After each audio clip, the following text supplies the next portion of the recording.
Hello, hello, welcome to No Apologies on Beck, where we are unafraid to speak the truth. I am your host, Rick Becker. We are Sans co-host tonight. We're going to get through it. We've got a great show for you. Very interesting, kind of a loose and sort of off-the-cuff-ish kind of program, and we will end tonight's show with an off-the-cuff. So, I tell you what, folks, last night, gavelled out of the house, sine die, that means the end. I don't know if that's literally what it means, but we gavelled out at 12:17 a.m. last night, which was nice that we didn't go later.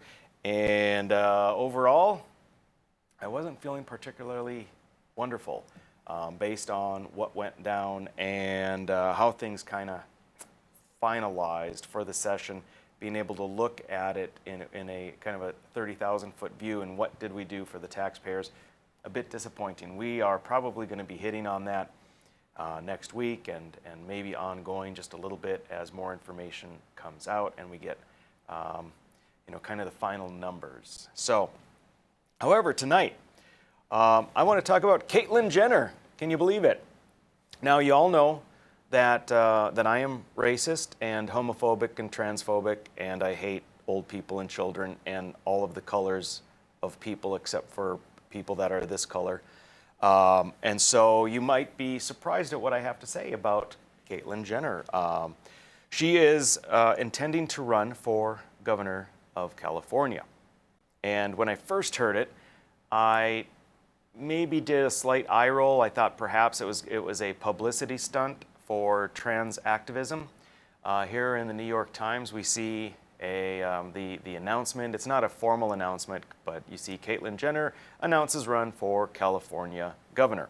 Now, the situation is the current governor, Gavin Newsom, who is, I'm trying to think of a word I can say on TV, but he's not a very good guy. He's not a very good governor, and he is a huge hypocrite, and he's damaged the state irreparably with his actions regarding COVID.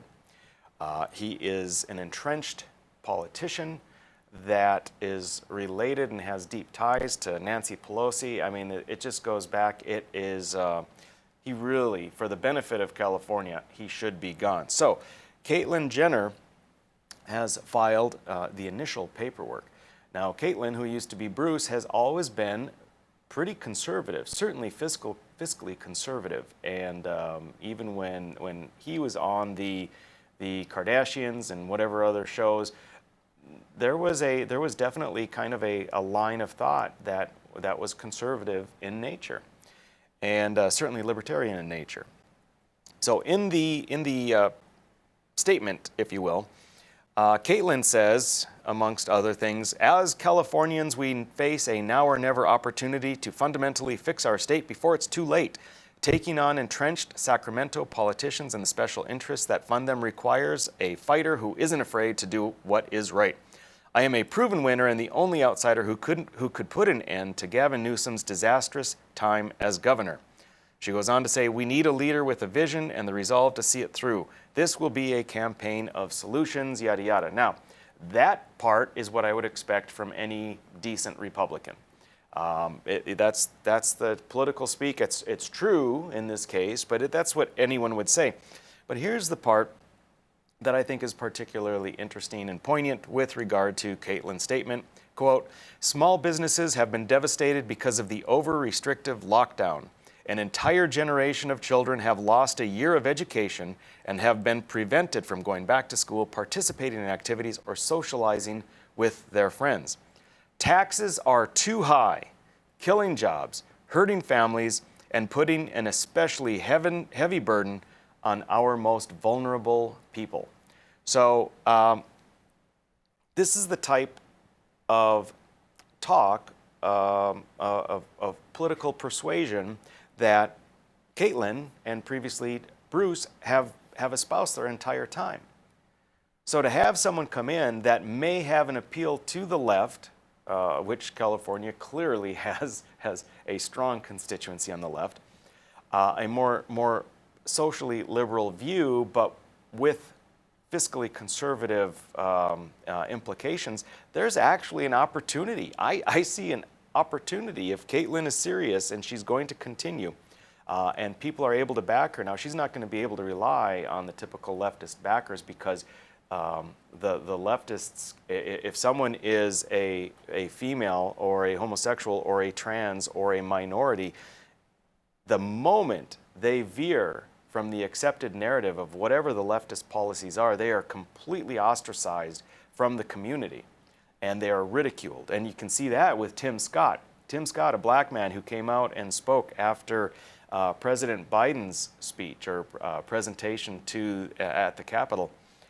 completely ridiculed. Uncle Tim is what they call him, as a spin on Uncle Tom. You cannot have a difference in opinion.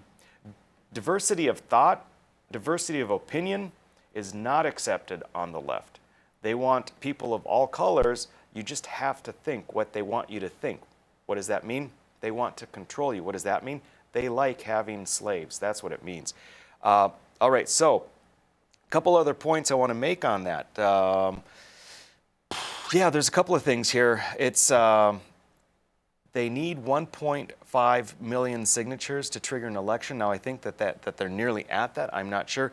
Democrats are challenging a lot of the signatures. That's really where the problem comes in. It's ironic because when Republicans are wanting to verify signatures in President Trump's election, it's because they're racist. But when the Democrats want to verify signatures on Caitlyn Jenner, or I'm sorry, on Gavin Newsom's recall, then that's perfectly acceptable, because of course everything is built on a double standard. The New York Times article, which we just showed you, they say in there, it's the effort is the work of Republicans struggling to maintain relevance in the overwhelmingly Democrat state. Again, very ironic, because you have overt, complete Democrat incompetence. The situation is where taxpayers are fleeing the state. The state is in a world of hurt. But none of that is the focus. The focus is, gosh, Republicans are just struggling. They can't. Yeah, they actually have a huge foothold because of how badly Democrats are screwing things up. Democrats, it says here, have repeatedly painted the recall effort as a plan supported largely by far-right extremists. And that is interesting too, because what if we flipped that? What if we said far-left extremists have repeatedly painted the recall effort as a plan supported largely by Republicans? You see how the play on words? Everything is built to push the narrative that whatever it is on the left, that's the good thing. That's the thing that everyone wants. The opposition to that, that is what's bad. That is what's racist. That's what is extremist. And you see that over and over and over, even in the little nuanced language that I just pointed out. So for the most part, I just want to make it clear, for instance, I was a supporter of the transgender bill that would not allow kids that are transgender that were born boys to play in girls' sports. Is that a passion? No, but I think it's the right thing to do to protect girls' sports. Does it mean that I have no empathy or sympathy toward transgender kids? Absolutely not. Does it mean that I hate transgenders? Absolutely not. And in this circumstance, I can 100% support Caitlyn Jenner on her efforts and endeavors to replace a politician who really is a shame and an embarrassment to any good politician. So there you have it. Caitlyn Jenner, good luck. I look forward to seeing the formal announcement, what's going to happen. I'm looking forward to seeing if she can start to garner the massive amounts of money to run a serious campaign in the event that Newsom is able to successfully be recalled.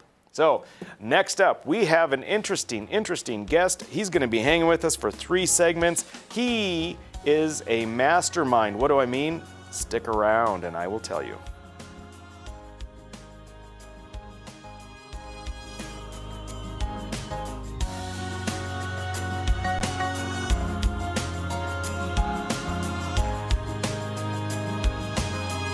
When you can't find answers to your recurring health challenges, it can feel like your health and your future are being held hostage. The Wellness Way is a network of health restoration clinics that think and act differently to solve the health challenges others can't. Here, we disrupt the standard approach to care through a combination of testing, individual plans, and one-on-one guidance, putting your health and your future where they belong, in your own hands. 40 years ago, Aero Service Team started with one truck and lots of hard work. Times may have changed, but the hard work that we put in to get your lives back in order after fire, water, and disaster hasn't. Over the years, we've seen so many families lose their belongings due to water and fire damage. Restoring homes back to the original state has made every hour of hard work well worth it. Thank you for trusting our family with yours. When disaster strikes, you only have to make one call. Aero Service Team does it all. It's every American's right to bear arms. At Mandan Sporting Goods, we're here to help you support your Second Amendment rights, which reads, a well-regulated militia being necessary to the security of a free state, the right of the people to keep and bear arms shall not be infringed. Whether you're looking for a pistol for personal defense or collector gun, we have the staff to help you. We also have the area's largest inventory of ammo and reloading supplies. Mandan Sporting Goods, the area's local gun and ammo specialists. 40 years ago, Aero Service Team started with one truck and lots of hard work. Times may have changed, but the hard work that we put in to get your lives back in order after fire, water, and disaster hasn't. Over the years, we've seen so many families lose their belongings due to water and fire damage. Restoring homes back to the original state has made every hour of hard work well worth it. Thank you for trusting our family with yours. When disaster strikes, you only have to make one call. Aero Service Team does it all. Every great pizza has a secret. At New York To Go, that secret lies in our perfectly recreated New York water, the key ingredient to making our signature New York-style pizza. We also feature gyros, with the region's only gyro meat spit, plus Nathan's hot dogs, calzones, and our delicious jumbo buffalo wings. Try a 14-inch or our special giant 20-inch pizza tonight. You gotta know how to fold them if you want to hold them. New York To Go, we deliver for you. Hey Bucks fans, if you're planning an outing, birthday, or employee appreciation night, then bring your group out to the Buck Stop for a night of fast-paced, high-scoring football. Your group will receive discounted tickets, options for reserved seating, scoreboard messages, VIP services, swag, and a space to gather during the game. You can also participate in pre-game ceremonies, halftime entertainment, in-game contests, and more. Call 701-595-0771 or visit bismarckbucks.com/tickets. All GA is first come, first serve. We'll see you on the turf. Go Bucks!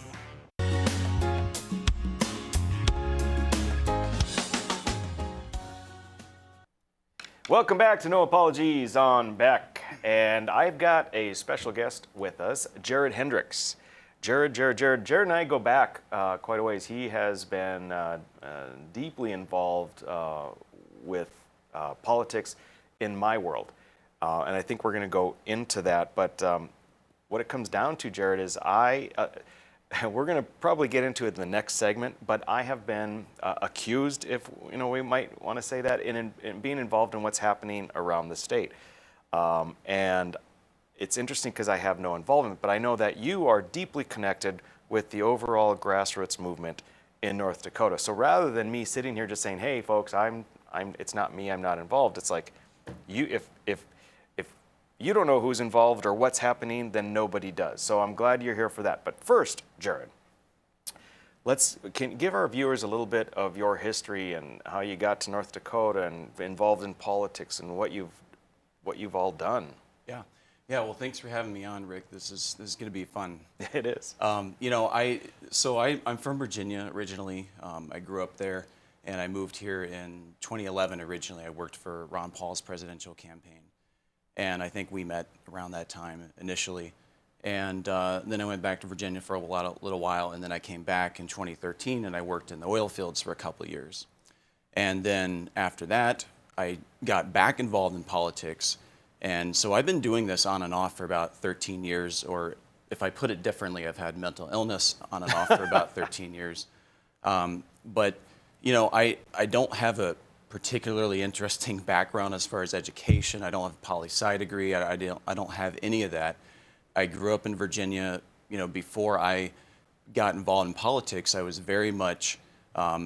non-political at all. I mean, I really had very little interest, but I did grow up in this environment, and I really think that this had, like, subconsciously a big part of why I'm involved. I grew up within an hour of the Yorktown battlefield, of Colonial Williamsburg, of the Jamestown settlement. You can drive up the road to Richmond, Virginia, to St. John's Church, and the very walls that still stand today where Patrick Henry gave his "Give me liberty, give me death" speech. And I don't want to be melodramatic about it, but when you're around those things and you grow up around that, and I always loved history more than I loved politics, and when you are around that, it has an impact on you. It's part of our collective psyche as Americans. And so I feel like just having that background and coming from there is a huge part of why I am. That's interesting. And you know, I get a flavor of that when you do Facebook posts that you're serious about. You know, it has a sense of that I could be reading it, a document from the founding fathers. I mean, I'll take that as a compliment. I meant it that way, absolutely. Okay, so then you make your way to North Dakota, and took a wrong turn. Yes. So at what point was that? What year roughly, and what was the initiating point to get truly involved in North Dakota politics? Yeah, well, I would say it was really after a couple year stint in the oil fields when you and I started talking a lot in 2015. And I remember you had approached me, and I think I can be pretty forthcoming about this. You had approached me about, well, maybe I want to run for U.S. Senate against John Hoeven. And I remember saying this to you. I'm like, well, you're going to lose. And then I said, well, Rick, you really should run for governor, because governor is really where the power is. When we think about all these issues, you know, you just had this segment of Caitlyn Jenner. Where is the real power in our system? It's really in the governorships. We're supposed to have, in our confederation of states, we're supposed to have these 50, factories of innovation. The real leadership is at the state level, and it is at the governorship. That is really where most of the power should be. The federal government should really be very small, and it should be doing these things that are specific, in the Constitution. But the power is in the states. That's where our imaginations can run wild. And I think that's where the power still should be. I think that's where our focus still should be, and that's what I want to talk about, is getting more focus locally, not so much on the national. Yep, agreed. Now, and for the record now, as a newbie, and at that time I had been in the legislature for, a 3 years is all. But the idea is, and I still think it's a good idea or a reasonable idea. It's not to say, hey, I'm now going to do a better job at, well, maybe that's not true. I mean, true, but the idea wasn't like I want to be senator. It was more of I want to be able to challenge the sitting senator on what the philosophies are, what the discussion should be. Can we be doing a better job? And the best way to do that is to do it on a public stage and have debate and all of that. So that's really the purpose. I don't want people to think that I, from the get-go, have been like desiring a seat. I mean, gosh, sitting in the swamp is one of the last things a person wants to do. But trying to get your elected officials to stand and be principled, that is a worthy endeavor. Anyway. Absolutely. As a sidebar. But, okay, so yeah, you essentially you were instrumental in getting me to run for governor, and that was fantastic. And in that campaign, you guys really, I think, woke the grassroots. Yeah, I think that's a fair thing to say. And there were a lot of things at work then, and I think similar to what's happening now. Back then you had, obviously, you had a strong message. You got a lot of grassroots conservatives involved. There were also, we had just come off a pretty intense legislative session in 2015, and there were a lot of folks that were active on, for example, the movement to stop Common Core in North Dakota. Different things of that sort really drew out a large number of people. And I think what's happening right now is something very similar. We're having this sort of organic grassroots movement that is in some ways coming out of pre-existing movements like the Tea Party movement, and that goes back to Ron Paul when he ran for president, things like that. But then you also have this Trump populism, this kind of new animal in some respects. It's kind of an old animal, but it's kind of a new animal in a sense too, in that these are people that in large part are waking up for the first time politically. And some of it came more generally from how they perceived President Trump was treated for 4 years by the press and by, these fraudulent Russian collusion accusations, things like that. But then you also had the election. You had the election issues, all the issues revolving that. You had the incident on January 6th. You had the rapid deplatforming and, frankly, censorship of conservatives and by the big tech companies. All of these things kind of have come to a head to where what I've seen at the grassroots level, and I've gone around the state in the last couple of months. I mean, I've met with literally hundreds of people at different events, and there is a brush fire out there right now.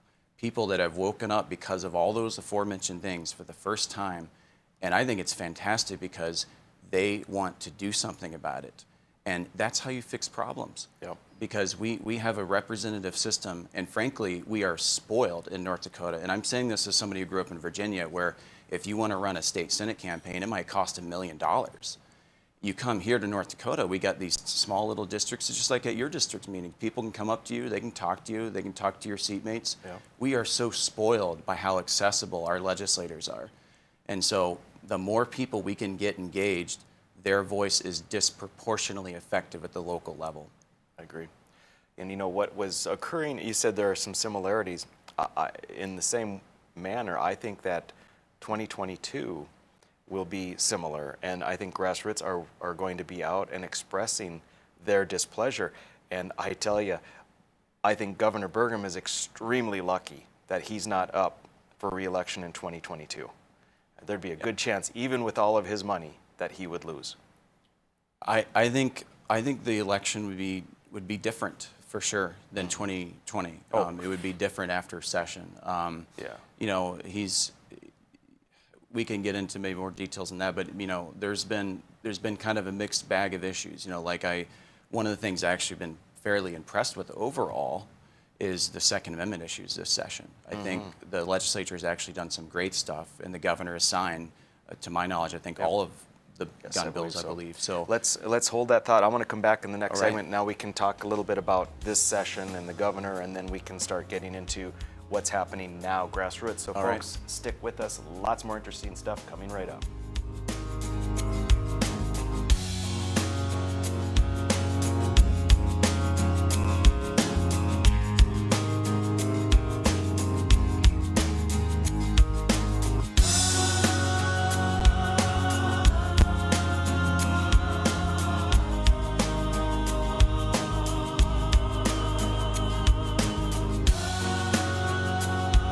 When you can't find answers to your recurring health challenges, it can feel like your health and your future are being held hostage.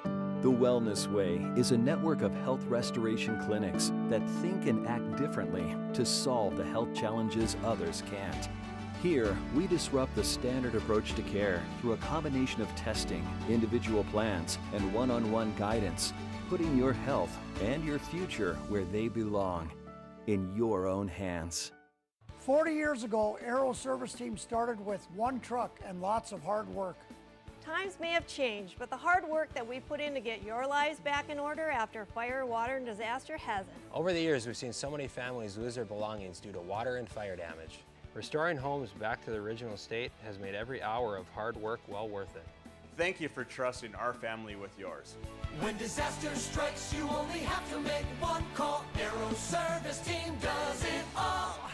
Prairie Patriot Firearms and Training is the region's most complete gun and training center. 5-lane indoor range, a gun shop, and a certified training facility. Firearms training courses are offered daily for new, intermediate, and advanced shooters. If you're not comfortable in a classroom setting, Prairie Patriot offers one-on-one private lessons, from basic self-defense training to concealed weapons testing, along with a full line of guns, ammunition, holsters, and concealment clothing. Prairie Patriot, 3930 Memorial Highway, prairiepatriot.com. 40 years ago, Aero Service Team started with one truck and lots of hard work. Times may have changed, but the hard work that we put in to get your lives back in order after fire, water, and disaster hasn't. Over the years, we've seen so many families lose their belongings due to water and fire damage. Restoring homes back to the original state has made every hour of hard work well worth it. Thank you for trusting our family with yours. When disaster strikes, you only have to make one call. Aero Service Team does it all. Every great pizza has a secret. At New York To Go, that secret lies in our perfectly recreated New York water, the key ingredient to making our signature New York-style pizza. We also feature gyros, with the region's only gyro meat spit. Plus, Nathan's Hot Dogs, calzones, and our delicious jumbo buffalo wings. Try a 14-inch or our special giant 20-inch pizza tonight. You gotta know how to fold them if you want to hold them. New York to go. We deliver for you. It's every American's right to bear arms. At Mandan Sporting Goods, we're here to help you support your Second Amendment rights, which reads, a well-regulated militia being necessary to the security of a free state, the right of the people to keep and bear arms shall not be infringed. Whether you're looking for a pistol for personal defense or collector gun, we have the staff to help you. We also have the area's largest inventory of ammo and reloading supplies. Mandan Sporting Goods, the area's local gun and ammo specialists.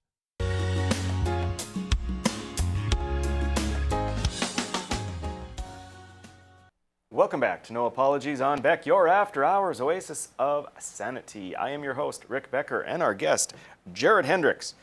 Jared Hendrix, you know, for a while there we were hanging out a lot because of the various politics, and I now hardly see you. You're like off scurrying about getting things done, I guess. Yeah. Well, we haven't, you know, I kind of made a conscious choice this session to really not hang around by the Capitol because, you know, I've been around the last couple sessions quite a bit, and I just decided to spend my time focused on the people and not the politicians.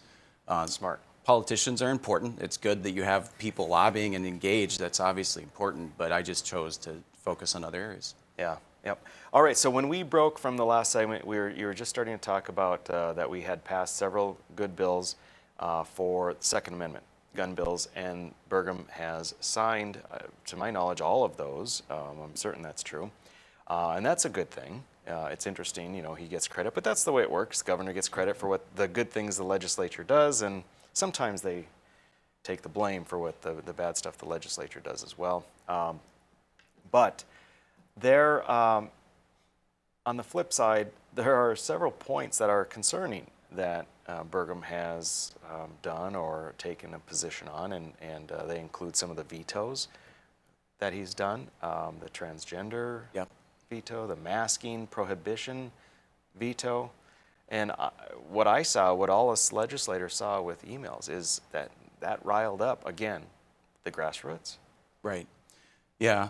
You know, and I think that there's specific issues. I mean, probably the mask bill might have been, would it be safe to say the mask bill might have been the biggest bill this session in terms of like numbers of people contacting? Yes. Yeah, it was. And so, you know, these are big issues, and I would say that they're disproportionately big amongst the Republican primary electorate and the grassroots conservatives, which of course is, you know, theoretically the governor's base. I say theoretically because I think he has maybe a little different constituency that he brought out when he won the primary. True. But by and large, I think that, you know, though that is where most grassroots conservative people are on those issues. You know, probably the bigger issue, which I know you focused a lot on, is just the spending. I mean, the spending has just been astronomical. And, you know, what were you spending? $1.7 billion in 2000, and what was the final number this session? I don't know what the final number is. You know, we passed the new OMB budget at midnight last night, but we're going to be up there at almost $16 billion. Yeah, tremendous spending, and that's for the 2 years. That's the biennial spending. Yeah. Huge spending, and there you're getting into. I mean, Burgum has done so many things with COVID throughout the last year, with some of his vetoes and some of his positions this year for the grassroots to be displeased with him, but there's also so many things that the legislature has done for the grassroots to be displeased with them. Spending being one of them, and I keep on harping, we're spending way too much, we're not giving any tax relief, and we don't even have the wherewithal, even though we are like drowning in money, to get pension reform so that we can try and protect the next generation. We can't even do that. All we can do is fight over whether we're going to spend every dollar on A, B, and C, or if we're going to spend every dollar on X, Y, and Z. That's what we're fighting over. Yeah, I mean, it's, you know, the state government is incredibly wealthy. What is it, 23 to 24 billion dollars, I believe, collectively in the funds. Oh, sitting around, yeah. Yeah, and collectively. I think it might be in the upper 20s, but yes. Yeah, my numbers might be a little bit off, but it's a lot of money. And I know people will say, well, those are earmarked for this purpose, that purpose. I mean, that's all fine. But the point is that the state government is wealthy. and yet we couldn't get any meaningful tax relief out of that. I mean, there's something seriously wrong with that picture. And I know people will then sometimes respond back by saying, well, our taxes, like our income taxes, are relatively low in North Dakota, which is true. But again, the point is, what do we believe in as Republicans? I mean, and this has been my main argument about getting people involved in the party, is that we have a supermajority of Republicans. We have complete political power in the state of North Dakota. There's, what, I believe 14 Democrats in the state house out of 94. Is it 14, Yes. I think? We have complete Republican control. There is no reason that we can't accomplish anything that we set our mind to. We simply have to have the willpower. Agreed. That's all it is. Agreed. If with our supermajorities, if each of the Republicans had a truly conservative philosophy, wow, with a position we would be standing out as the state among states. I mean, it's Right. phenomenal what we could have accomplished. And my bigger point there is that we do have a conservative philosophy. We have a Republican platform. Yes. That is what the Republican Party believes. Now, if there's individual legislators who aren't in line with that, then that's their issue. But the Republican Party itself, I think we have a great platform. I mean, I've worked on the platform committee for the last since 2014, and many other great people have, and we have a phenomenal platform. Our problem in general is when our legislators and our leadership doesn't follow the platform. Jared, you're exactly right. And that's where everything is upside down. It's on its head. We are supposed to, as a representative form of government, we are supposed to espouse a certain philosophy. As Republicans, we're supposed to be espousing the platform. That's how we represent our people, by saying, here's the platform, folks. Here's what we're going to do. Decide whether you want to elect us or not, and then we're going to do that. But I just saw this last week in the newspaper where one of the Republican legislators who was rebuked at the district meeting, he was censured, said that he does not represent the platform. He represents all of his constituents, whether they're Democrats or Republicans, and that the platform is just this thing that gets changed every year. It blew my mind. It's upside down. Then what you stand for is nothing. You don't stand for anything. You just stand for whatever somebody in your constituency says they want, I guess.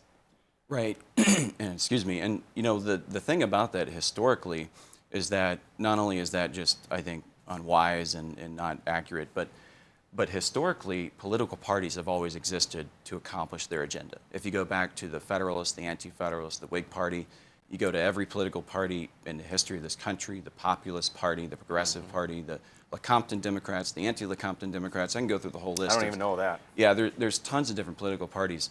They have always existed to advocate their agenda. There is literally no other purpose to a political party than to collectively organize people along a particular agenda. Yeah. Look at the creation of the Republican Party. When that started in 1860, there were many different factions. There was obviously a very strong abolitionist faction, and ultimately Abraham Lincoln was elected, and that was the first Republican president, 1860. Yeah. It was a third party at that point. But it existed to advance its agenda, and that has always been the purpose. Otherwise, there's no purpose to what we're doing. And this has been my contention, being a district chair on the state committee. You know, we have 47 district chairs. I'm district chair of 38. All 47 chairs make up the state committee, which governs the state Republican Party.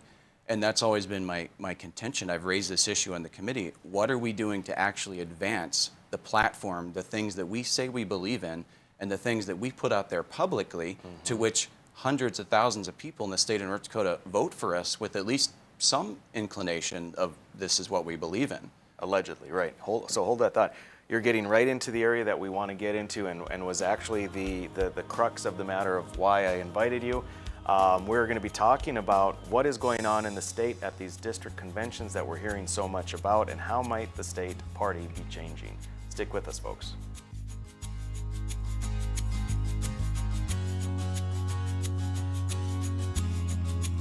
We're the ladies of Another View, bringing you a fresh view on local issues. And different perspectives you won't get on the mainstream media. Watch us weekday afternoons at 4:30 Central Time on Beck News and at beck.news.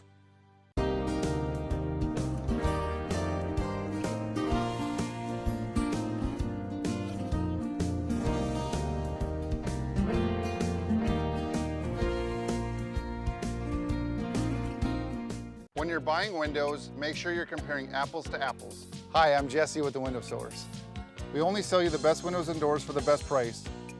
Call the Window Source. Just because you pay less doesn't mean you get less.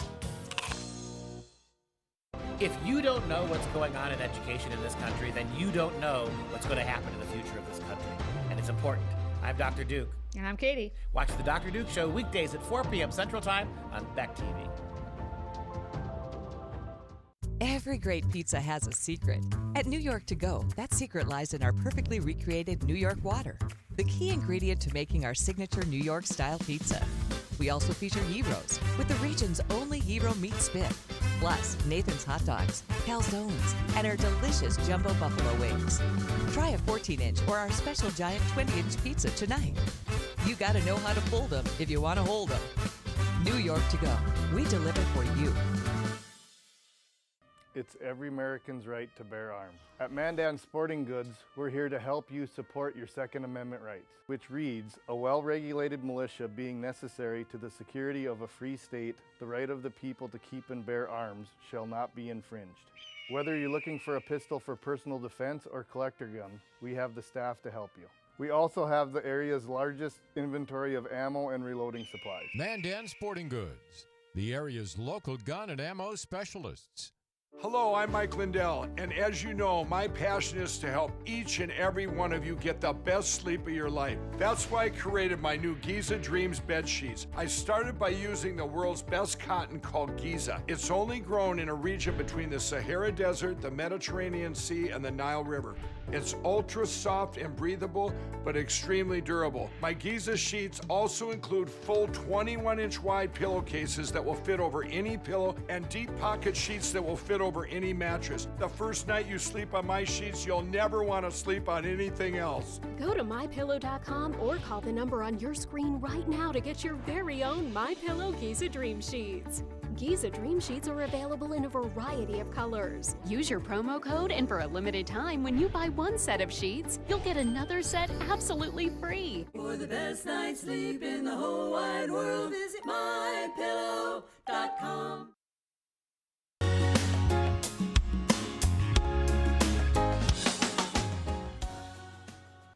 All right, welcome back. It is No Apologies on Beck. We're talking with Jared Hendrix. We kind of are coming in from 10,000 to 5,000 down, honing in on things. Jared has agreed to stay for the next segment as well, which will complete our show because there's so much more to talk about. Thanks, Jared, for doing that, by the way. Happy to. Okay, we left off. We're starting to get into what's happening in the state. Go ahead and continue on with that thought. Yeah, so just to jump right off from there, we talked about whether the party actually stands for the things that it says that it believes in. And I think that in some ways we do well, in other ways not so much. And so one of the things that I fight with sort of internally in the party is like, oh, Jared, you're too critical or sometimes. And I'm like, well, no, I think we do a lot of things great. And I think clearly the other party has gone very far left, and obviously that's not the answer. I mean, I'm a Republican. I generally think voting Republican is the right way to go. Mm-hmm. But doesn't mean we can't do better. It doesn't mean that we can't go the extra mile, and that's why I made the point that we have all the political power in the state. So on the state committee, as I said, I serve on the state committee. I've been there for 4 years, and we had a proposal a couple of years ago that I put forward that basically said that the Republican Party will partner with our legislators and actively develop a legislative agenda based on the party platform. And you won't believe the controversy this caused at the meeting. And we ended up losing the vote. And I kind of suspected we would, but I wanted to force them to be on record to actually say that we don't really think that our platform means anything. Isn't I wanted that to something? force them. I just, the significance of that cannot be overstated. Yeah. You put out a resolution, was it? It was an amendment to the party bylaws. To the bylaws, that we need to stand by the party platform. Mm-hmm. And that cannot be passed because it just won't get passage because it's generally understood that, yes, we have this great sounding, our words are great, but we do not want to be held accountable to actually walk the walk. It's okay to talk the talk. Right. That's phenomenal, there was a state Jared. senator who showed up. I'm not going to name names, but he showed up and he spoke against it, and he got up there and he literally, I may be paraphrasing a little bit, but he basically said that we're the legislators. You can't tell us what to do. And I'm sitting there. What's his listening name to rhyme this. with? Oh, we'll talk about it off the call, but Okay. but it wouldn't surprise you. But they made this point, and I'm just sitting there, and again I'm kind of smiling because I kind of knew it was going to happen, but just think of the audacity and the arrogance of that, and my response is, look, yes, we can tell you what to do.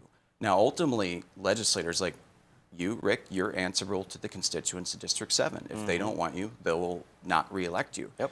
So yes, that is true that legislators answer to their constituents, not the party platform.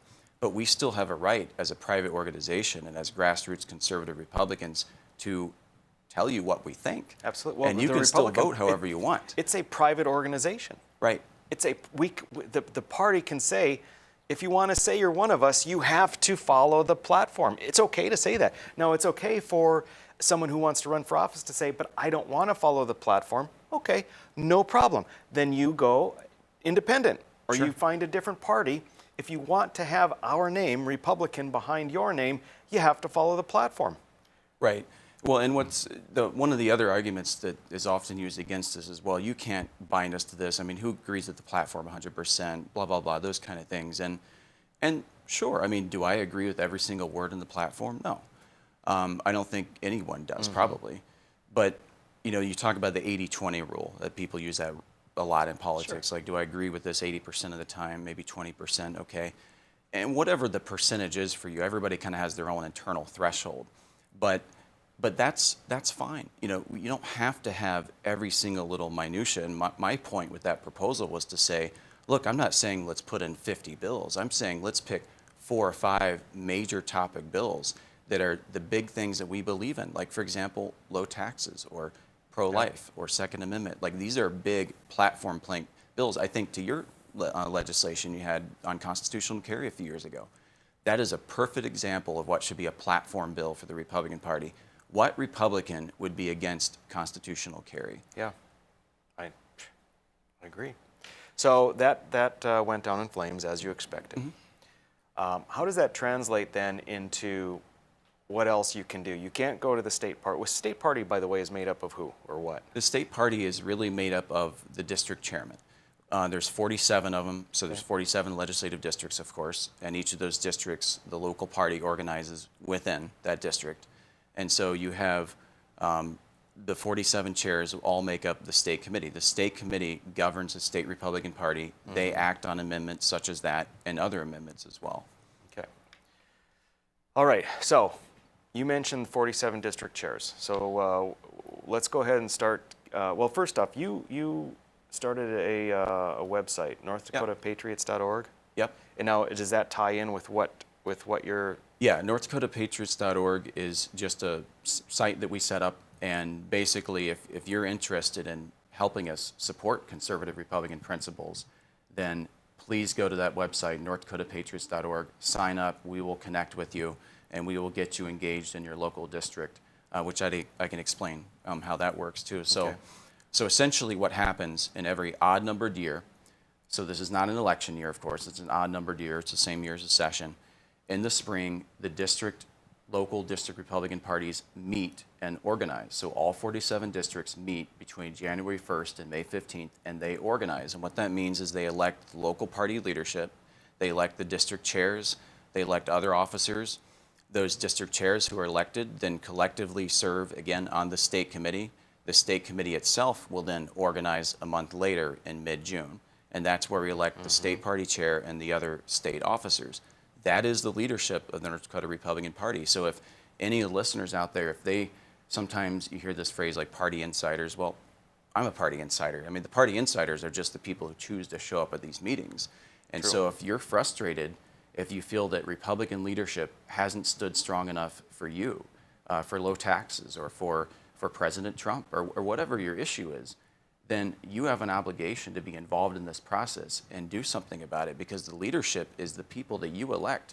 And again, we are spoiled by how accessible things are. And if you show up at these local district meetings, many times there's very few people that show up at these things. I mean, you might bring 20 friends, 20 neighbors, and you might control that meeting, and that is the backbone of the Republican Party in the state.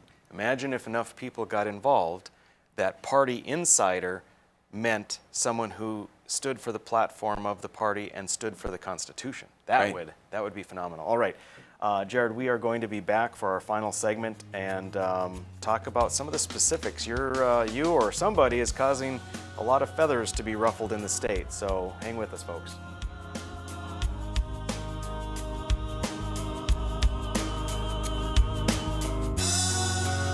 When you can't find answers to your recurring health challenges, it can feel like your health and your future are being held hostage. The Wellness Way is a network of health restoration clinics that think and act differently to solve the health challenges others can't. Here, we disrupt the standard approach to care through a combination of testing, individual plans, and one-on-one guidance, putting your health and your future where they belong, in your own hands. 40 years ago, Aero Service Team started with one truck and lots of hard work. Times may have changed, but the hard work that we put in to get your lives back in order after fire, water, and disaster hasn't. Over the years, we've seen so many families lose their belongings due to water and fire damage. Restoring homes back to the original state has made every hour of hard work well worth it. Thank you for trusting our family with yours. When disaster strikes, you only have to make one call. Aero Service Team does it all. Spas, etc. Yeah. You've come to know and trust us for over 18 years with the largest selection and showroom in Western North Dakota for our beautiful Sundance spas. Plus, you can pick out your next home experience with our selection of pool tables, shuffleboards, and fun accessories. Spas, etc. Your relaxation destination on Main and Bismarck.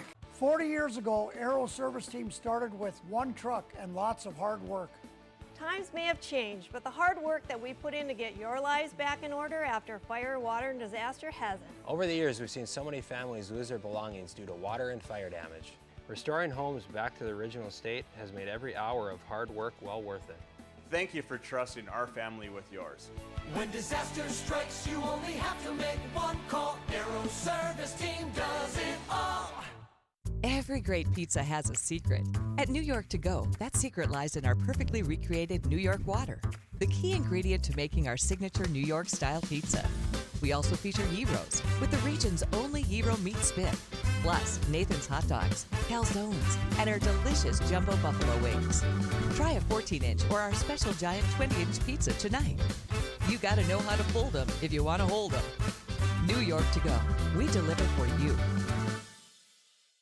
It's every American's right to bear arms. At Mandan Sporting Goods, we're here to help you support your Second Amendment rights, which reads, a well-regulated militia being necessary to the security of a free state, the right of the people to keep and bear arms shall not be infringed. Whether you're looking for a pistol for personal defense or collector gun, we have the staff to help you. We also have the area's largest inventory of ammo and reloading supplies. Mandan Sporting Goods, the area's local gun and ammo specialists.